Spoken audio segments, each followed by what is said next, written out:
Late last week, the House Ethics Committee announced that they would be conducting their own investigation into Republican Representative Matt Gaetz.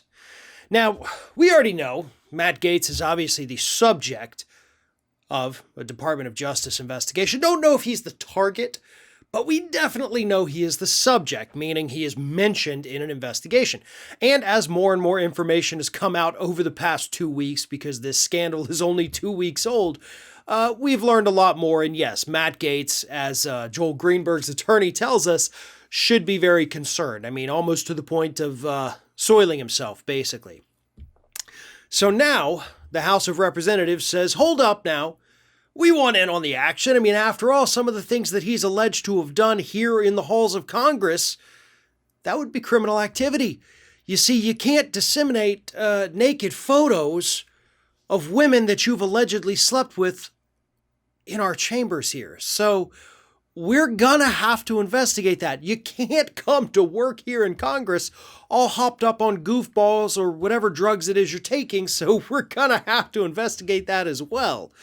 And those, yes, are specifically two of the things that the House Ethics Committee is now investigating Matt Gaetz for. And of course, these are revelations that have come out not from the investigation by the DOJ, but actually just from staffers in Congress. People familiar with Matt Gaetz came out of the woodwork after the DOJ investigation was revealed. And they said, hey, by the way, he does all of these things too. We have seen him do it. He's done it with me. He's done it to me. So, yeah, guy's in a lot of trouble here.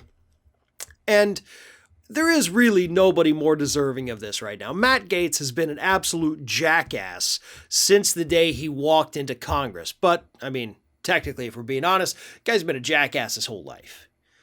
Okay, he lived his whole life without consequence. Daddy got him out of every trouble he's ever been in. And now suddenly he put himself in a position where daddy's little bit of power down here in Florida can't do jack about what he is facing up there in Washington, D.C. And that's the beautiful part of this. You know, this punk kid who's now 38 years old goes through his whole life with this affluenza thinking he's too big to fail, you know, too important to jail. And now suddenly his world came crashing down around him. Now, after this House investigation was announced, Gaetz's office did put out a statement. They said, hey, all of this is false. None of this is true. Nobody's even willing to put their name on it. That's how you know it's not true, they said, which is ironic because this was the same day, actually a day after his office released a statement from just the women of Matt Gaetz's office. There was no actual names there, no individuals that you could pinpoint. It just said the women of U.S. Congressman Matt Gaetz's office is how they signed it. And by their own logic, the next day, if you don't put your name on it, then it's clearly not true. So yeah, his office is not very good at the cover-up. Matt Gaetz is clearly not good at doing crimes because he leaves digital paper trails everywhere he goes. So yeah, good luck, buddy. Your defense has fallen apart.